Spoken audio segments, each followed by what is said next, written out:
Hello guys, kay bag-utang riban. Syempre wala na tay kwarta kay bag-utang riban no. Magulay-gulay na lang ta guys.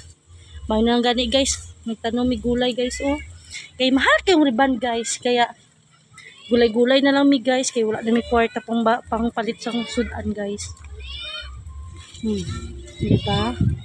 Thank you Lord kay naay gulay. Magsitaw-sitaw na lang mi guys kay wala na ika-afford og palit og sudan guys. O diba, laking tulong ng gulay. Kay dapat magparibanta kay para mugwapa ta.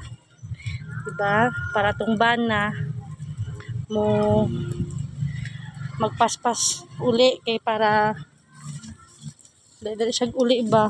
Kay iyang asawa bagong riban, syempre gwapa. Mo gyud na, mao nang teknik na hot kayo mag-uli atong bana dapat magparibanta. Pero paribanta, syempre wala ta papalit sudan kay gipariban nato. Gulay natong sudanon. Diba? Gulay natong sudanon. Diba? Bahala gulay. Basta labi agay. Okay. Paspas na mga anggaba guys. Ay. Agay.